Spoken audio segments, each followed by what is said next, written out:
Hi, Flow Happy Riders. Flow How- Day! It's Happy Flow Flow Day! Day. Man, listen, I don't know how we're gonna pull this off at like a 7,000 mile gap, but we need two different flofas to record from the We need flofas. I'm angry at myself because I had an appointment this morning. I actually wasn't even sure if I was going to make it back in time, so I raced back. But my initial plan was I have a flofa. It's off camera Shut right up! now, and I was Oh going to my move my god! studio around so that I could do like flofa day because it's this chair is very like I mean it's probably better for me from a posture standpoint, but yeah, I was missing the flofa. So maybe I, next time. Although I will say, I think that this is our last episode of the year because other than yeah, that's why pop-ups, we because saved Doc it for feels sad, Cassie. we saved it for Cassie. So yeah, I mean, which I think actually is like the best way to end this year of the flow because we're going to talk all about marketing. So it's like it's the biggest like no you need to know this topic. Right, right. And oh my God. So look, I don't want to spoil it. We're gonna get in. We want to get Cassie in so that people can get their questions out. We're gonna remind you that if you do have a question, please pop a Q colon in the front. I think Steve already put questions. He did, but don't worry, Steve. Yeah. I see you out here. Thank you for coming. There's Paul. There's Chris. Chris is gonna be mad at me because I was gonna go drink coffee with Chris, but then Manchester United and the Raiders lost on Sunday, so I wasn't a nice person. You were like no coffee. I wasn't Sad a nice face. person. Yeah. Anyway, so we're gonna dive in, guys. What I want you to do is just be prepared, shake it out. Let's go. Bring your questions. There's nothing more crazy to me than to be at one of these things and I see you in the chat and then you don't ask your question when we have the pros on, and then I see you in the Facebook group with the question to people who are just going to tell you that your question is good. So yeah, ask your question. Like I'm just saying. I cram to understand. Anyway, so we're gonna get in. Let's breathe it out. Counting it down. Woosah. In 5, 4. Aloha, Flow Riders, and welcome to the Flow. I am your co-host, Doc Rock, along with my awesome co-host. Hey everyone, it's Katie. I was debating saying I'm the host. I'm the host now. It's a host takeover. See, I know which stopped me. See that I was like, oh, Doc's being nice, so I won't be mean today. I'm feeling it's pre-Thanksgiving punchiness over here. I apologize. Oh, I see. So Thanksgiving comes around and your American side leaks out. The Canadian niceties are out the window. Out the window. We're past Canadian Thanksgiving. Now we're thankful for being punchy. It was very good, except for I was freezing. Anyway, Katie, tell everybody about our awesome guest we have today. Oh my goodness. Well, let me set the stage for you because I went back a few months ago to an incredible event called Momentum in Florida, and I got to hear Cassie speak. And which sounds crazy saying it like that. She talks often, she speaks often, but I got to actually hear her present. And she is just so fantastic. We've met Cassie a few times at other, podcasting and other different kinds of events, but this was just a really great opportunity to hear her present on this particular topic. And I know how important marketing is to podcasters. And I think that by and large, many of us do not have a marketing background. So we are content creators, we are podcasters, we are video people, but our expertise is not necessarily in marketing. So I think it's a really important topic. I'm glad to have her on. She is a podcaster. She's a marketing professional. She keeps chickens. So she's cooler than the rest of us. Welcome to the virtual stage, Cassie Tucker. Thank you, guys. Oh my gosh, what a lovely introduction. Thank you so much. So grateful to be here. I'm so happy that you're here because I was at Momentum. You and I were both speaking, but I was taking all the copious notes in the background while you were presenting. I was being one of those people that was typing and being like, no, but can you send me the slides? My gosh. I want to learn all the things. Yeah, your session was amazing. Yeah, it was so great. I think we met for the first time, all three of us actually at PodFest last year. And then it was such an honor to see Katie again at Momentum. And you did a great job, Katie. I loved your session.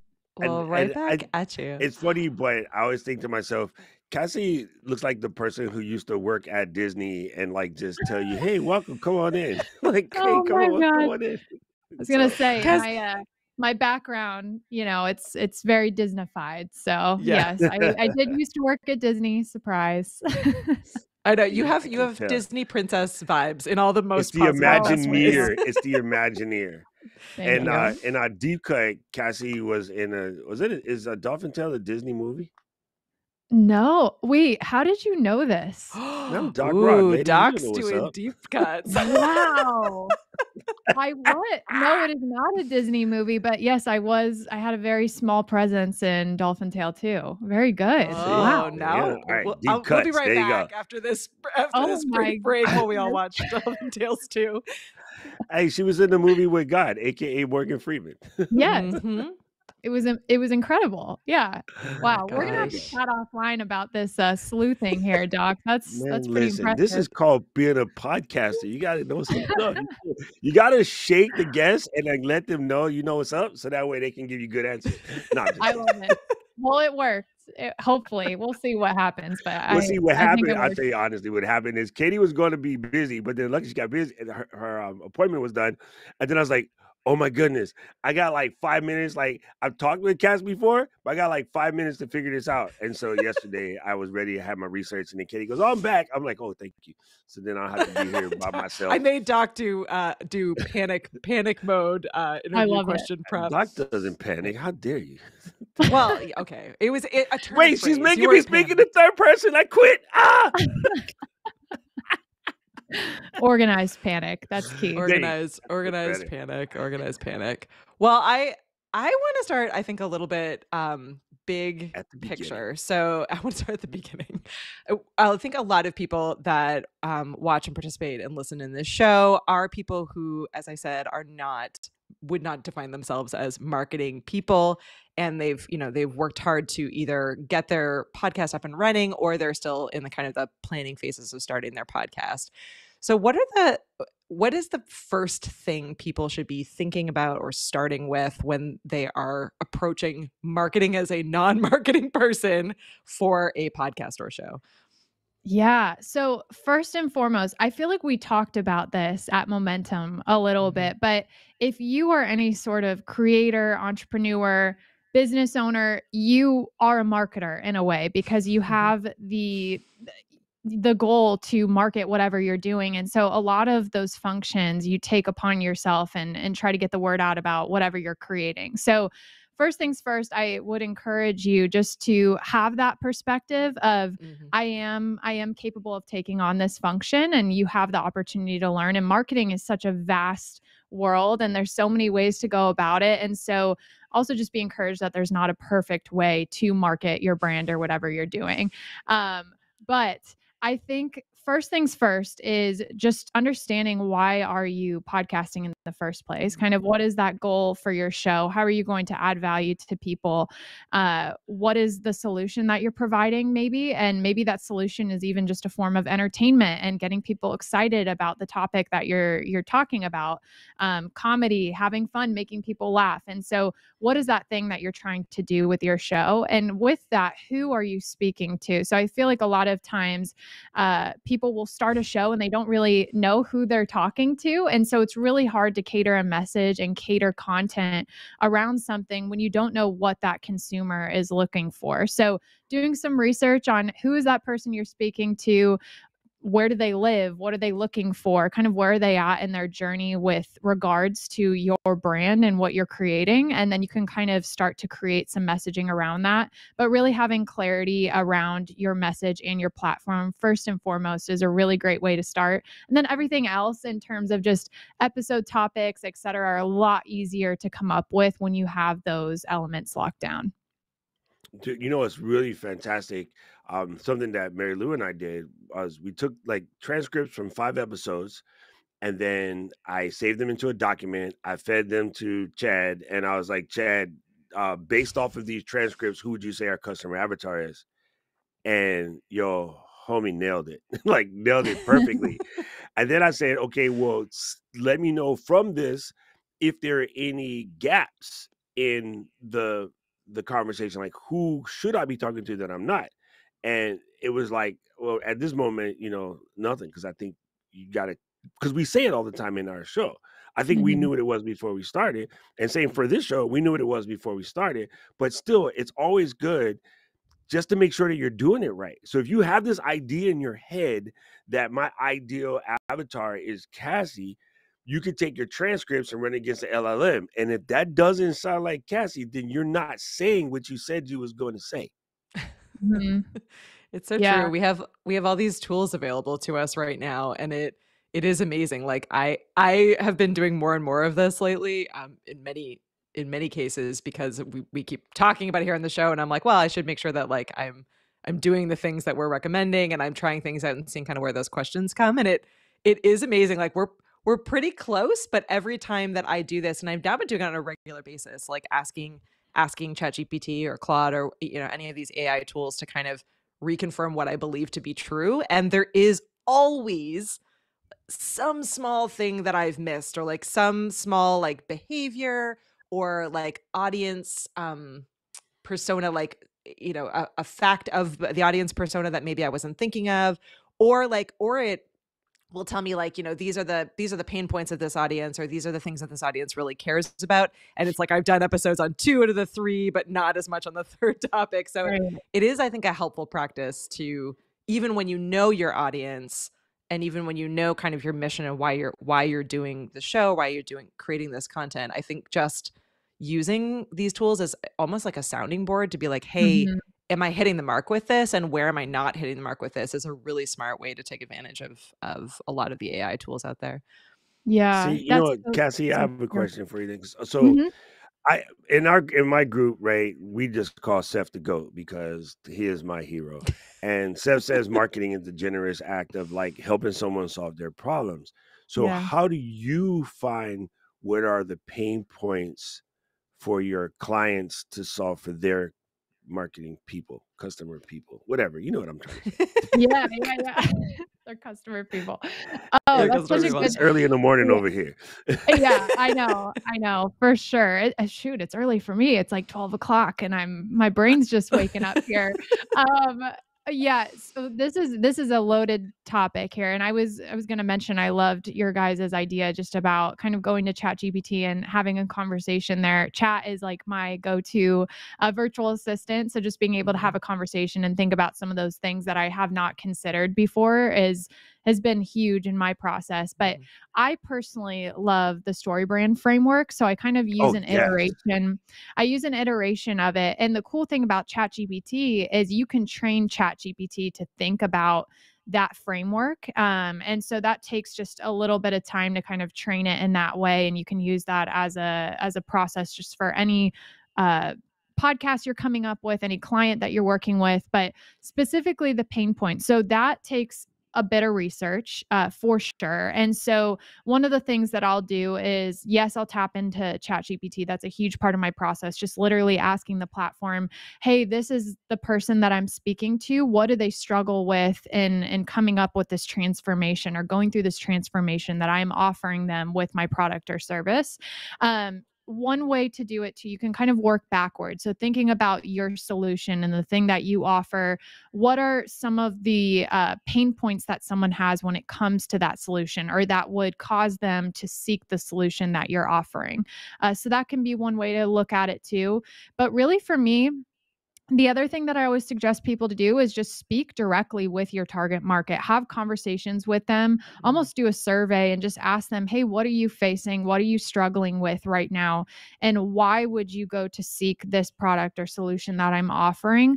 What is some of the messaging that resonates with you? What doesn't resonate with you? What transformation are you looking to go through in order to get out on the other side positively? So for me, the biggest thing that I found is just having those direct conversations, because a lot of times, Katie, you kind of mentioned this, but the way that we think something should be messaged a lot of times is a little bit off from what our consumer might be looking for or might resonate with them.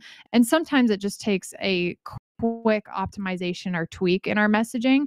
But until we actually have conversations with those consumers to really understand what they're thinking about and what they're looking for, it could just be a matter of a couple things or a couple different ways to look at that messaging or that problem and how we're providing a solution to them. Yeah, absolutely. Can you talk a little bit, just because I'm sure that some people who are watching or listening may not be familiar with that framework. Can you talk a little bit about the details of it and what it looks like? We have a saying in New York: "Get familiar." Let's all get familiar together with this framework. Yes. Oh, I'm a huge fan of it. So for me, just a little bit of background. I worked at Disney. Storytelling is like my thing. I love storytelling. Yeah. It's also proven to work well in a marketing sense.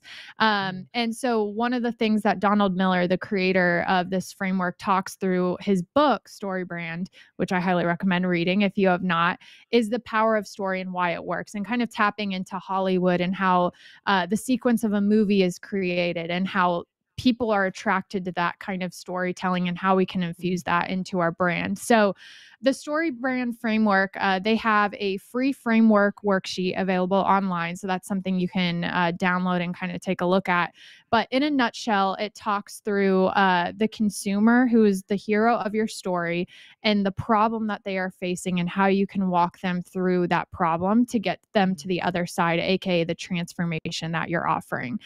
So it goes into detail of who is that hero, who is that consumer, where do they live, what are they looking for, what are those demographic or psychographic details, who are you as the guide in the hero's story, you as the brand are walking them through, again, that story of transformation. So what are the details of your brand, how do you empathize with the consumer, how do you have authority in your space? So tapping into some of those accolades in your past experience.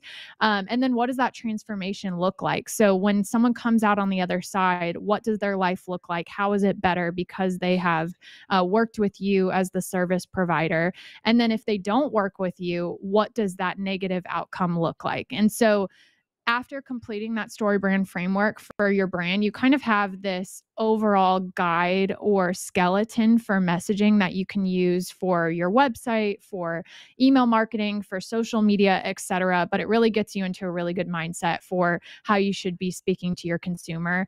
Again, I kind of use a version of it. So again, I talked about how in marketing, there really isn't a perfect way to market. So kind of taking some of these tools and using it as a foundational guideline to just kind of step forward, and you'll learn over time what works, what doesn't. And a lot of times you'll learn that through having those conversations with your consumers over time.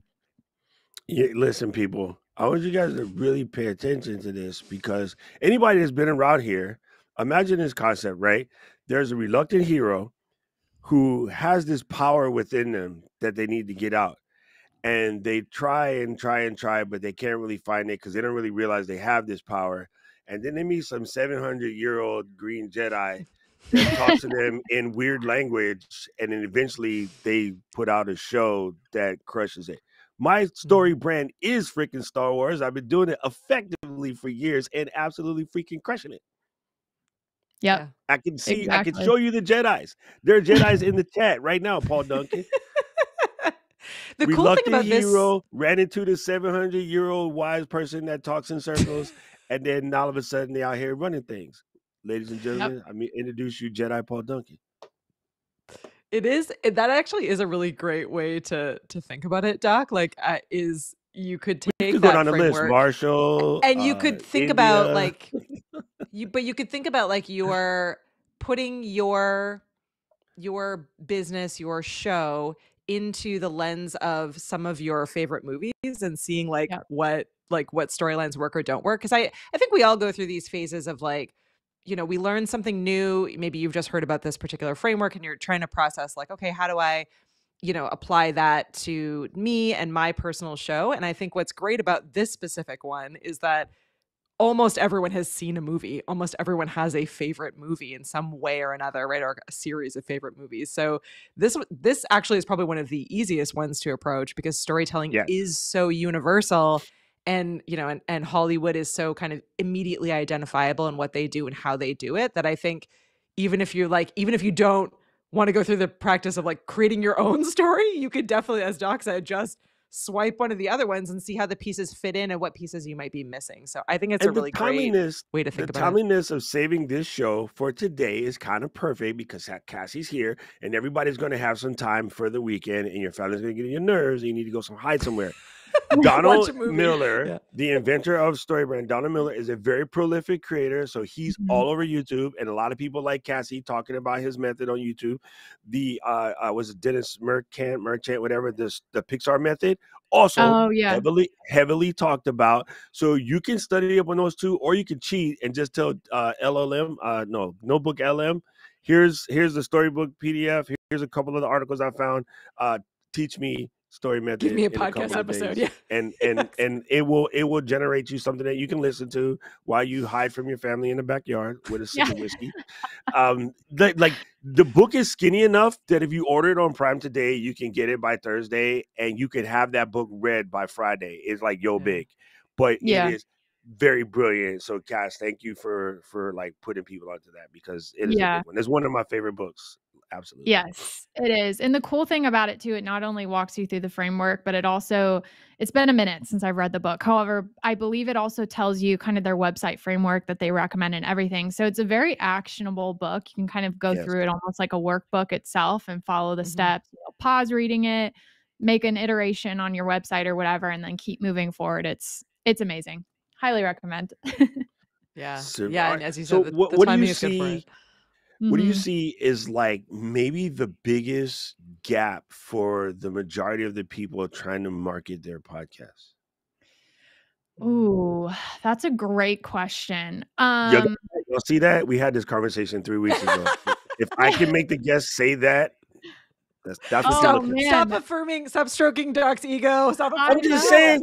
Hey, we did this episode on how to ask questions, and that is the reaction you're looking for. It's true. Well done, Cassie. Yes. Okay, so the biggest gap when it comes to marketing your podcast.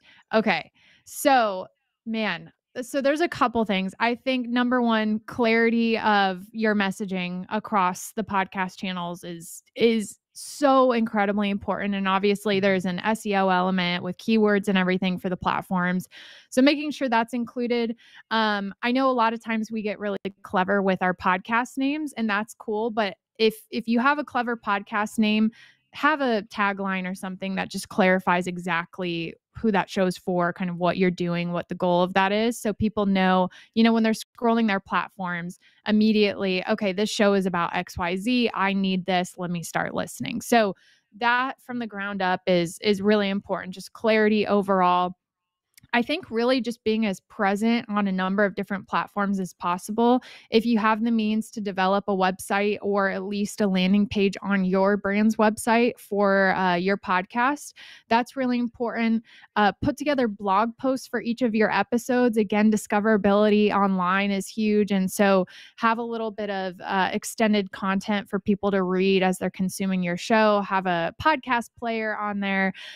Social media is another thing. And I'm speaking to myself when I talk about this because I need to get better at my social media marketing for my podcast. However, social is a really good way to expand your reach and start to build community around your podcast. So pull out some of those video snippets, use Ecamm, create some video content around your show and post those online, give people kind of a teaser and something to look forward to with that episode. Use a hook at the beginning of those short video clips to kind of reel them in and share some value through those and get them to want to listen more. So consistency across channels. And I think this is something our friend Lou Mangello talks about all the time, but allowing people to have a place to connect outside of the podcast as well. So he has an amazing Facebook group, but there's a number of different channels that you can do to foster those connections. And it gets people starting to talk internally, even outside of you needing to be a part of those conversations. And that's a really beautiful thing when you get to the point where your community is literally growing on its own without you having to be a part of that. But there's a number of different things. I think consistency just of your podcast episodes is another one. If you have the ability to post weekly, do it. Obviously, don't overwhelm yourself too much. Pod fade is very real. And the number one reason I think people stop podcasting is because it is a ton of work. So iterate and optimized over time, but consistency of messaging, clarity of messaging, consistency, of content. And then just over time, growth will continue to gain from there, but it takes time. So have patience with yourself and have patience with your content too, but don't be afraid to just change and grow and iterate over time. The way that you launch your podcast at the very beginning, the way that you market it at the very beginning does not have to be that way forever. So don't be afraid to try new things and just test. Yeah, I think that's so huge. And I'm totally going to, I will speak generally because I cannot remember the specific numbers, but Lou had presented at Momentum, which is his event that we've been talking about, the actual like metrics on podcast like downloads and listens. And I think what really gets to a lot of people, present company included, is that there are all of these different metrics that we're using to judge whether or not our show is successful. But a lot of them are incredibly deceiving. Like we have a number in the back of our head, whether or not we want to be honest about it. We have a number in the back of our head that we think other shows are hitting, and we feel as though there's a huge chasm between where we are and where these other shows are. And I will ask Lou to send this to me, and I will share these numbers with you, because it was really staggering even for me to see that like my just for fun personal podcast was performing like as well as like in the same kind of bucket of like good, well-performing shows, and I never would have guessed that. Like the numbers that I'm looking at, I don't know what the update is, small, but it used to be if more than 178 person listen to an episode, you are in the top 2-3% of podcasts. Right? Wow. Yeah, it's a really low number. It's way like smaller than you think. Yeah, which is crazy. So I think it's like everything you just said, Cassie, is really important. That like it's okay to make changes, and it's okay to kind of take a look at what's working and not working, and you be focused on your original goals. But I just want to also say to everyone that I think a lot of the like whether or not we've written it down, like a lot of the internal feelings that we have around some of these goals may not actually be accurate. So so it's really important to like accept those small wins and that small movement forward, like, and and keep track of those, because you're right. I think just consistently being there, putting in the work, growing that audience, growing that community, and showing up is all hard work, and it does pay off, but it pays off over time. And the percentage of growth is probably a lot lower than you think is successful. And that's not true. You are winning, and you just don't even realize it.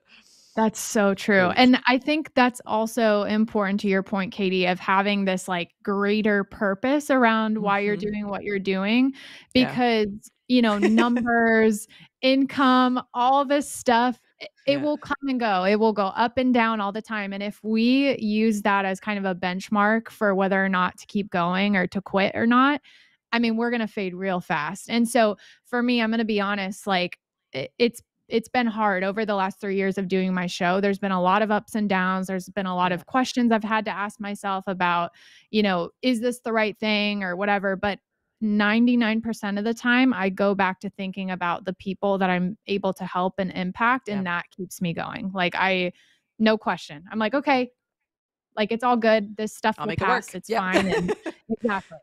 So that's huge. I just gotta say, Cassie, you are winning all the points today. Like, I don't know what I'm sending this Christmas gift. All I ever scream at these people about is figure out what your purpose is. Otherwise, you're spinning wheels. Everybody's like, "Oh, go with your passion." Passion was my ex. We thought it was cool. I don't even won't talk to each other. You know what I'm saying? Passions go away. Purpose is real. Like purpose is real. Right. And I tell them, look, you got to figure out your purpose. Well, I don't know what it is. Well, figure it out. Well, how do you do that? If it was that simple, bro, I would sell it. Like if it was that simple, I would sell it. I would be Zuckerberg. But seriously, you can do the work, and you can figure out what your purpose is. And it hits you like a ton of bricks once you know, and then it's glorious. All right. So James asked the question. Yeah, good question. James wants to know, what insights have you learned while hosting the Universal Studios podcast that could translate to us early stage podcasters? Great question, James. Deep cuts. Yes. Oh man. Okay. So I'll preface that obviously a very corporate podcast is quite different from what we creators do, right?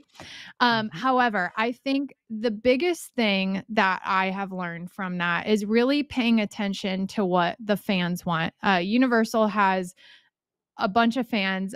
There's a ton of park goers each year. And so the way that we think about a topic that we're diving into is very different from what a consumer is thinking about. We kind of already talked about this, but really engaging the consumers and the fans in asking for questions, asking for feedback. What do you want to hear? What question do you have about Universal Epic Universe opening next year? Because again, we are so deep and thick in the woods of a topic that some things that a new consumer to the brand may think about is something we would never consider. And so allowing them to be a part of that process and helping to shape that content.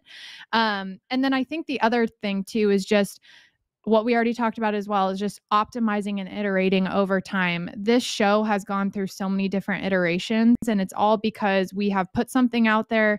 We've listened to the fans, we've listened to the data, we've looked at the insights, and we've been able to use that as a way to shift and move forward. And I think just being open and transparent about those shifts. So you don't have to tell people too much about what's happening behind the scenes, but letting them know, hey, look out for this change, or look out for this new style of content we're putting together, or whatever. So I think just humanizing the brand as much as possible. It's a lot harder from a corporate level podcast, but just allowing people to be a part of the process with you, growing that connection with them. And that's really the biggest things I've taken away. Right. We heard you. It's simple. We heard you, and now we're gonna do this. Like, people love to hear that they got heard, right? And I think it's greater with Ken and Glenn is you guys will ask for a feature, and they'll put it out and say, "Hey, we heard you guys, and you guys requested this, so this is what we're going to put in." We didn't even think about it. Like, give them the credit or the response that we are listening, and we are going to give you what you're asking for, and then they're in, like Flint. So that's very good. Very good. We're winning today. Chris said, "I love this episode." Punchy days are the best kind of days. Well, I have I was joking before we jumped on that I only ever bring people on to ask my own questions so that I can learn. I'm a selfish interview host. So let's hear it. So in the phase of selfish interview host, I feel like I often know the right things to do, but default when I get busy down to just checking boxes and getting stuff done. And particularly when it comes to probably a little bit more on the social media side than in other marketing channels. Mm-hmm. But it's very difficult for me to kind of battle the just come and listen to my show, just come and watch my show, just just come back and listen to it. So I guess my question is do you have any tips or tricks on trying to get out of that habit, or or to figure out what ways would be successful so that you can get into like a better routine of creating better content?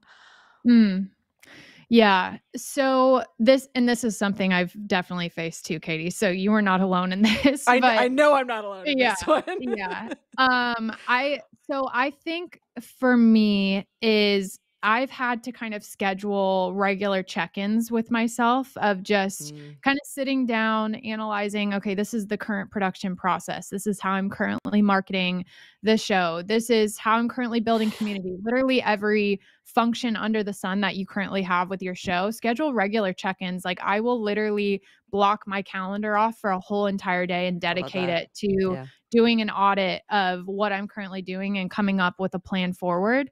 I think the other thing that makes that a little bit easier too is documenting literally everything. So I'm a big SOP fan, standard operating procedure. So I'll write down literally, this is the current way that I am producing, promoting, etc., a episode. And so when I'm able to kind of sit down and do those regular audits, I can look at that SOP and make iterations and whatnot to that. But I think that's the biggest thing for me.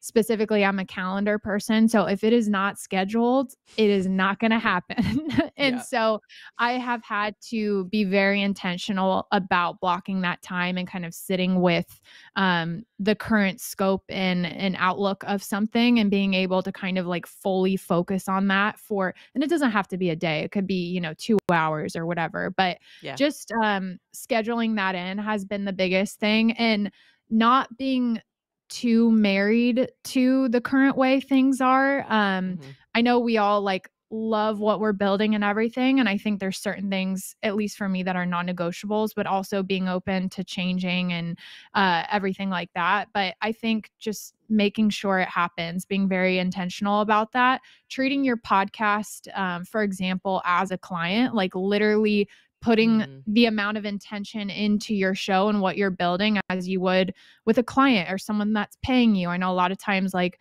we're not making money podcasting yet. You can get there. However, even if it's not making money yet, still treating it as a very, very important priority and setting the time aside to work on that and to create that social content, post it, try new things, etc. Yeah, I think that's hugely important. You and I sound very similar. If it's not on my calendar, it's not getting done. I know. This is really hard to explain super fast, but it's something that I've been teaching to my people, and I kind of just started. Go on Apple Calendar and make 3 brand new calendars, and you're going to name them Power, Recovery, and Honesty. Okay? Because I have a thing that I call block it, lock it, and rock it, right? You block that time, you lock it in, you make it non-negotiable, and you rock it. You do the work right then. That's it. You have to do this. If you don't, your family, your friends, your chicken, somebody will get in your way. Okay? Yeah. So in the power block is when you're actively working on your business. You're doing something that improves your business, right? Mm-hmm. The recovery block is the time you just take for yourself. And you have to put them in. So that considers sleep, going to the gym, walking, reading a book, doing whatever, Tennessee, sipping whiskey, dispensary, whatever your swag is. And then the honesty block is what Cassie just said, where you do your recovery, your check-in, and you be absolutely honest with yourself. And you actually keep score of how many times you took away from your power block to do something that wasn't in the power block. And then all you do with those is you draw them on the calendar. You don't have to put any event. You just take that block and you literally just label it honesty and you drag it out. And that's where you sit down for that time you said to do your review. In your power block, that's where you put in anything you're doing for work, any marketing, in this show right here where you'd be guesting, that's all in your power block because that's all improving your business. And then in your recovery blocks, I started at sleep. So you can even start paying attention to your sleep. So I bought a sleep tracker and everyone's like, oh, those are stupid. No, they're not, because I'm actually sleeping better now. Yeah. You know what I mean? It's not really about the stats or your oxygen or whatever. It's like, I'd like to see me close the circles, and as dumb as it is, I will go to bed at a normal time now instead of staying up to 3 o'clock in the morning, vegging on something really crazy. And then Katie's like, oh, you got to do this thing at 5, huh? What? Yeah. So and I as I define it more, I will turn it into like a PDF for all you people who insist on having it hard. But it's literally, you just draw colorful boxes in your calendar. A paper calendar is good for this because you can use a highlighter, and washi tape also works. I love washi tape. You're speaking my language, but the one thing that I would add to that, and this was I was doing a training with Kat Mulvihill, so shout out to Kat, because this one part blew my mind. I realized that I'm the person that I will always screw myself over when it comes to blocking time. Like if I've blocked time off and it's just me on my calendar, I totally give myself permission to be like, well, I'm gonna check my emails instead or do this other thing instead, because I'm not accountable to anyone but myself. But if I was to block that time off and put Doc or Cassie on the calendar invite, then like I 95% of the time I'm going to show up for them, right? Like unless something super urgent has happened, I'm going to be there to show up for the person because I'm a people pleaser, right? I need to be there. Guilt. I want to be held accountable. So guilt, Canadian guilt. So I have been thinking more about in those like power block times, as Doc was phrasing it, actually adding an accountability partner to that invite. Like, so for me, I'm like, I work from home a lot. My husband also works from home a lot. So I'm like, even if I just put him on that calendar invite, so when he walks by, he could say like, hey, wait, like grabbing a coffee. Oh, you know Dane would love that. What are you doing, Kate? Yeah, so someone had bossed me around, because I actually think that would make a really big difference in what I'm doing, because I am very easily distracted. So that was my big takeaway from that. So I'm going to actually mix that with Doc's time blocking idea, and I think that will work really well for me. Everybody always talks about time blocking, but no one ever really explained it, because it is so self-explanatory that it's easy to do it wrong. Yeah. And no, I wasn't saying you're guilty. I'm saying I'm guilty of that too. Like, oh no, but I have guilt. No, I have guilt over 100%. like, And Yeah. I'm pretty sure Disney Universal over there has the same problem, because we all are trying to make folks happy. Like that was the cross we got bared, or whatever that statement is. Yes. Yeah. Yes, I'm very guilty of that. Like, if to your point, Katie, if it's a solo thing and someone asks me, "Hey, can you meet tomorrow at 2?" and I'm like, "Oh, but my like personal thing is blocked here." I'm like, "Sure, whatever. Sure, no problem." Yeah, exactly. Yeah. Yes. So especially if there's food or coffee involved, I'm out. I'm gonna help. Exactly. A fun treat, whatever. For me too, this is like more of a mental thing that I'll do as well. Like when I'm looking at my calendar and I'm considering moving something, I'll kind of take a minute and I'll think about what is the pain or the negative side effect of me moving this, for example. I know that sounds kind of dramatic, but like, for example, if tomorrow I have a solo episode recording, it's just me, like I have to pop on and record something myself. If I'm like, oh, I could do that, next Friday or whatever. If I don't get an episode out this week, my community is not receiving the content that they were promised when I originally started this show. So just kind of taking a minute and asking yourself, like, if I do decide to put this task off, like what is going to happen as a circumstance of that? And that's kind of an easy, quick, like self-talk for me to be like, okay, never mind. Like, I'm not going to move this because XYZ is going to happen and it's going to be bad and all that. So yeah, that's a good tip too. That yeah. What if you pay stop yourself? Moving so fast. Okay, so you make a separate account and you pay yourself your hourly rate for the time you take yourself out of working on your business. Wow. So like it actually becomes painful to you, and then that money goes to charity or your kids or somebody else. So that's hey, I tell you what, I bet you start messing with folks' wallet, they'll stop cheating themselves. Yeah. Yeah. We're like, it's gonna cost me $150 to hang out with Chris. Never mind, Chris. Sorry. Yeah, setting all of these. This is great, man. Yeah, setting those like ramifications, whether it's thoughts or money. I think it definitely goes. It's just one of those things. Like it's on us, and it's so easy to pass that time up and want to, like, I just want to help these folks out, but it can get in your way, and it happens all the time. So it's definitely it. The new camera fund. Exactly. Yeah, the new camera fund. Right? Yeah, exactly. But then now you're cheating on purpose. That would be like, I'm not doing it. Here's $150. Oh my gosh. I love it. That's so good. All right. So 2025, I'm going to ask both of you guys, and then I'll give you mine. I want to know what is going to be the biggest like windfall for marketing, specifically marketing podcasts in 2025, because I got a heater. Oh my goodness. Oh, you got a heater. Now I'm competitive. I was going to say, Katie, do you have one? I need to think about this for a second. I can give you mine first, and then that'll give you something to think about. Sure. But mine is going to slam the door. Okay, listen. So Cass mentioned earlier in the episode that community is big, and she's 100% correct. You guys are here. You know what it is. Yep. YouTube is adding community to their channels. So you're going to be able to do a lot of the things that are sort of Facebook page or Discord oriented directly in YouTube. So you don't have to send people off the platform. So if you haven't listened to the last 94 episodes of The Flow, you need your podcast to be video, and you need it to be on YouTube, and you need to do it this weekend, because when it rolls out, you're going to be behind the 8 ball. The number one reason why you want your podcast on YouTube is, like Cassie was saying, doing a Google article, a blog article for every version of your podcast. That's automatic with YouTube to the SEO bots. Or the GEO bots, which I'm not going to start that conversation in this show. The GEO bots are even more important than the SEO bots at this point, and y'all don't even know what the hell GEO is. So I'm going to leave you hanging on that until next year.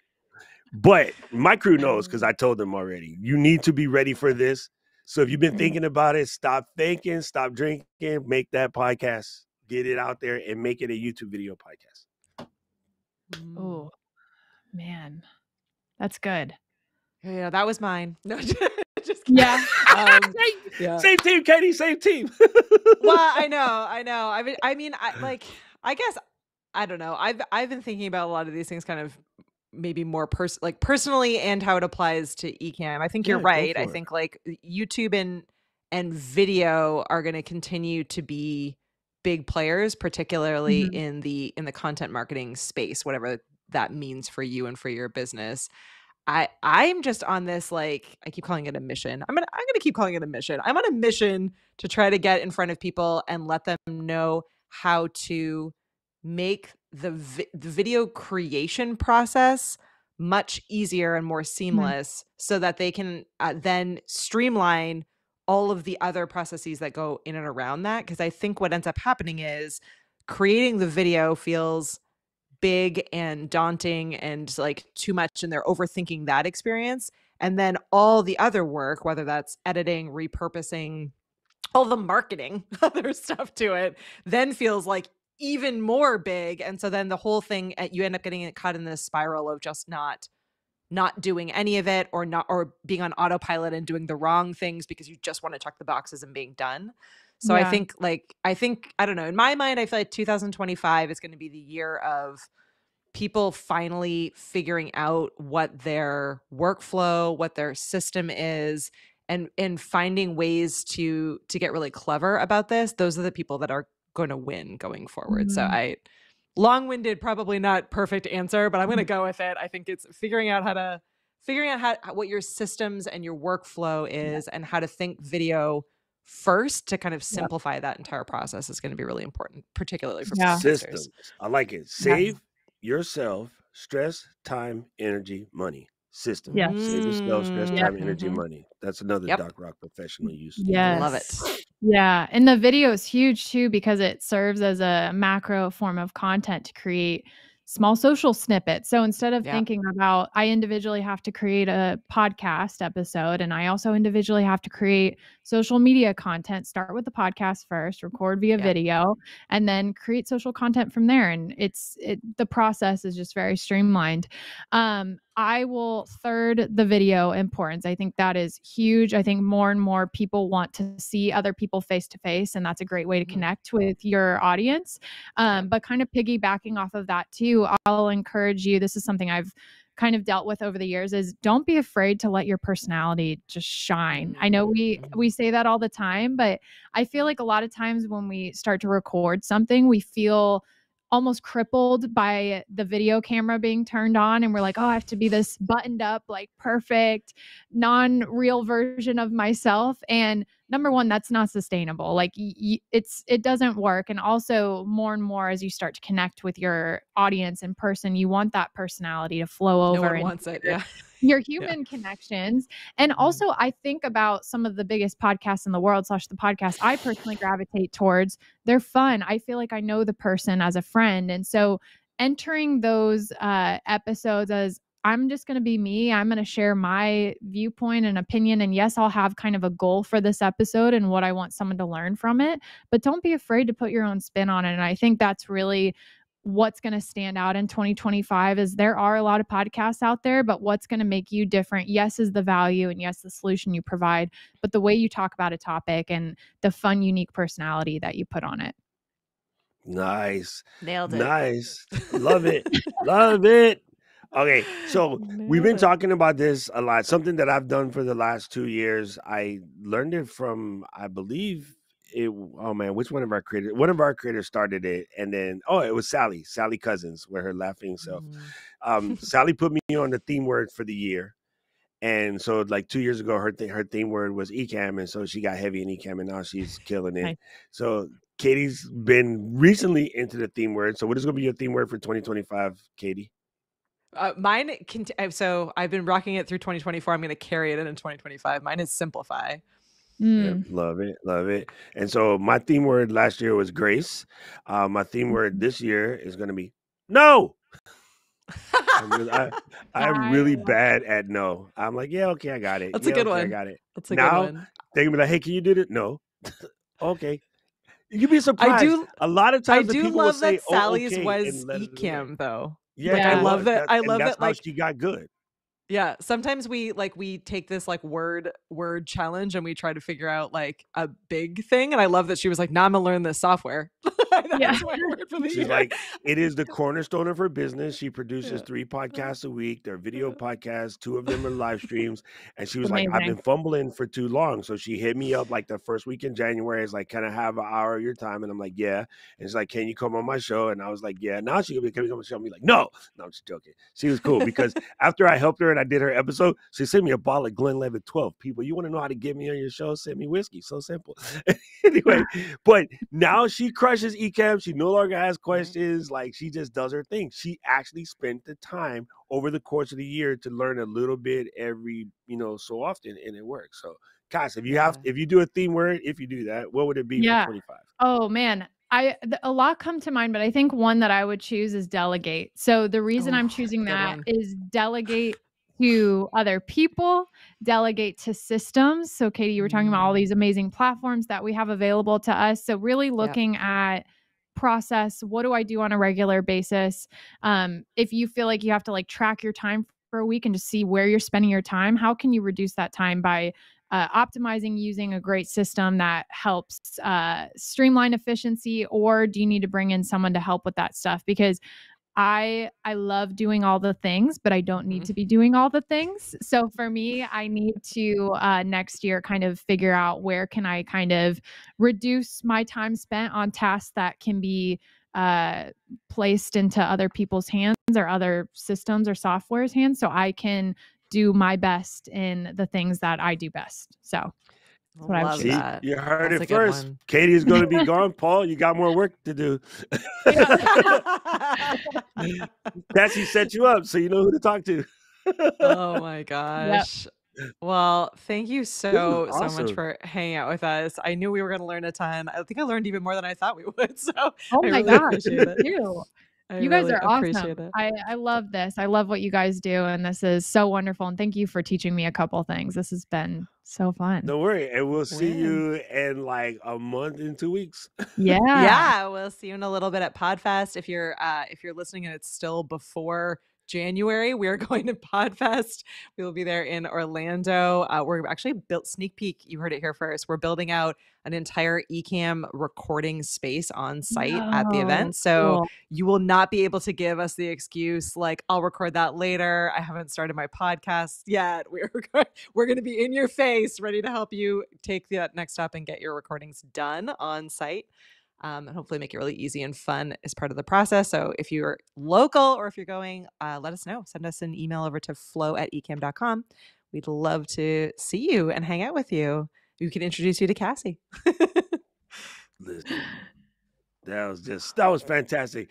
All right, so we want to remind you that anything you need to know about the Flow, you can find at flow.ecamm.com. That's flow.ecamm.com. Press the button, you will get there. You can subscribe to your favorite podcasting platform. You can send us a message, like there's a little voicemail box. You can leave us a review. Everything you need to know about the Flow is at flow.ecamm.com. And of course, this show is sponsored by Captivate. Captivate is our favorite hosting platform for this particular type of situation because they have a growth mindset. It is a growth-oriented podcasting platform. Like you can put your podcast English works. You can put your podcast any place, but why not put it someplace that makes you think about growing your podcast instead of just post and ghost? Check it out at captivate.fm. That's CAPI. I mean, CAPTIVATE.fm. I'm looking at it right on the screen. Hello. There you go. So, see, people, you don't have to be perfect. You just got to say that mess. You would never guess I had like 30 years professional DJ reading stuff on the screen. Well, from all of us here, happy Thanksgiving. The show is officially on break hiatus until the new year. But all I ever wanted. There is lots and lots and lots and lots of resources. You can find them. We have a whole free podcasting course. The link for that is in the description in the show notes. And I'm sure Paul will drop it into the comments too if you're hanging out with us live. So let us know what we're missing from the course because we're going to spend the next couple weeks building out a bunch of more additional content for the course space and then prepping for PodFest. But we'll see you all in January. Thanks, everyone. Thanks, Cassie. Bingo. Thank you. You got to say our flow riders. Oh yeah, see, I was so busy laughing at myself for not knowing how to spell captivate. Flow riders, out. It's